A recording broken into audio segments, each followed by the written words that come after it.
Ռուսաստանը պատրաստ է աջակցել Իրանի և Միացյալ Նահանգների Թեհրանի միջուկային ծրագրի շուրջ բանակցություններին։ Այս մասին հայտնել է Ռուսաստանի Դաշնության արտգործնախարար Սերգեյ Լավրովը Իրանի արտգործնախարար Աբբաս Արաղչիի հետ հանդիպումից հետո։ Ռուսաստանը պատրաստ է աջակցել այդ գործընթացին և ամեն կերպ կաջակցի պայմանավորվածություններին, որոնք հաշվի են առնում Իրանի Իսլամական Հանրապետության օրինական շահերը, ընդգծել է դիվանագետը։ Դատելով վերջին հայտարարություններից, Միացյալ Նահանգներն ուկրաինական հակամարտության կարգավորման հարցում առաջընթաց չի գրանցել։ Նման կարծիք է հայտնել Պետդումայի միջազգային հարցերով հանձնաժողովի փոխնախագահ Սվետլանա Ժուրովան։ Նա նաև ենթադրել է, որ Միացյալ Նահանգների նախագահ Դոնալդ Թրամփին հունից հանել են։ Հավանաբար Ռուսաստանի և Ուկրաինայի միջև միջնորդ լինելու փորձեր ձեռնարկելով Միացյալ Նահանգներն սպասում էր հակամարտության լուծման ավելի արագ ժամկետների։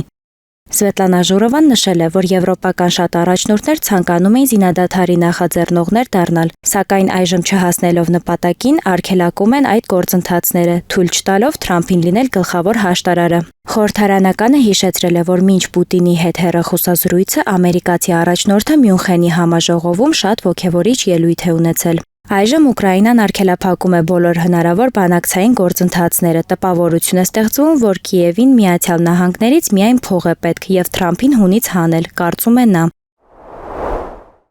Ֆրանսիայում հետաքննությունների և արձագանքման 17 բրիգադաների ոստիկանները գործադուլ են սկսել։ Այս մասին հայտնել են ֆրանսիական ԶԼՄ-ները։ Մոտ 400 էլիտար ոստիկաններ ցույց են անցկացրել դատական ոստիկանության ազգային վարչության շենքի առջև։ Նրանք հրաժարվում են արտաժամյա աշխատել, կրճատում են հերթապահությունը և բոլոր մեքենաները գիշերը թողնում են ավտոտնակում։ Մենք տալիս ենք ամեն ինչ, արտաժամյա աշխատանք, անձնական կյանք, բայց հենց բանը հասնում է ճանաչման, մենք հայտնվում ենք փորձանքի մեջ, ասել է հատուկ ջոկատի անանուն աշխատակիցը։ Ոստիկանների վրդովմունքը շարունակվում է արդեն 10 տարի, սակայն այն նոր ընթացք ստացավ, երբ լուրեր տարածվեցին հետաքննության համար 400 եվրոյի չափով պարգևավճար վճարելու մասին։ Բացի ֆրանսիական խնդրից, ոստիկանները իշխանություններին կոչ են անում դիտարկել ոստիկանությունում աշխատանքի հեղինակությունը վերականգնելու հարցը։